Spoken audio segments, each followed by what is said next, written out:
ઉપરવાળો તમારા કર્મો જોવે છે, દોલત નહીં. એટલે થોડું સમજી વિચારીને કૂદકા મારવા.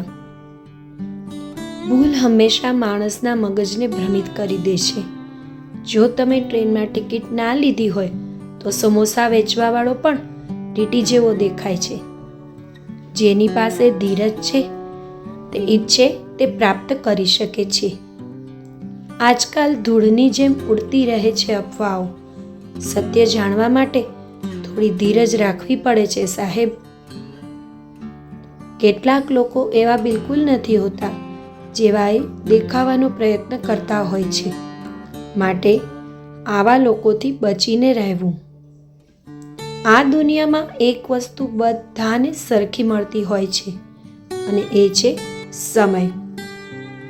જે સમજવા નથી માંગતા એને ગમે તેટલું સમજાવી લો એ ક્યારેય નહીં સમજે. તમે સૂતા હોય છતાં તમારી કમાણી ચાલુ હોય એવો કોઈ ઉપાય જો નહીં શોધો ને તો આખી જિંદગી કામ કરવું પડશે. સંબંધ રહે કે ના રહે, સિક્રેટ હંમેશા સિક્રેટ જ રહેવું જોઈએ. વાતો નહીં, કામ મોટા કરો. કેમ કે લોકોને દેખાય છે ઓછું અને સંભળાય છે વધુ. બુદ્ધિશાળી માત્ર એ જ છે જે જાણે છે કે એને મૂર્ખ ક્યારે દેખાવું જોઈએ. દરેક ડર એક સમય પછી ક્રોધ બની જાય છે. પરિવાર અને સમાજ બંને બરબાદ થવા લાગે છે જ્યારે સમજદાર વ્યક્તિ મૌન અને નાસમજ બોલવા લાગે છે. તમને દુઃખ આપે એમને ભૂલી જાઓ, પણ તમારા દુઃખમાં તમારી સાથે ઊભા હોય એમને ભૂલવાની ભૂલ કરશો તો ભગવાન પણ તમને ક્યારેય માફ નહીં કરે. સમય વિપરીત હોય ને ત્યારે શાંત રહેવામાં જ સમજદારી હોય છે.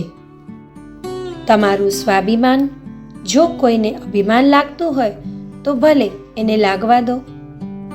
પરિસ્થિતિ એવી ન થવા દેશો કે તમે હિંમત હારી જાઓ, પણ હિંમત એવી રાખજો કે તમારી સામે તમારી પરિસ્થિતિ ગમે તેવી હોય તે હાર માની જાય.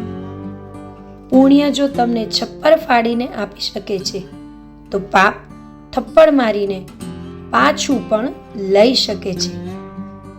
ધર્મયુદ્ધમાં કોઈ નિષ્પક્ષ ના રહી શકે.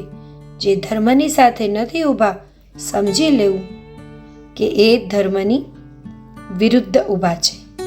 ભલે ગમે તેટલું ખરાબ થાય તમારી સાથે, પણ વિશ્વાસ રાખજો કે તેમાં પણ ઈશ્વરે કંઈક સારું જ વિચાર્યું હશે તમારા માટે. સુખ તો સવાર જેવું હોય છે સાહેબ. તે માગવાથી નહીં, જાગવાથી મળતું હોય છે.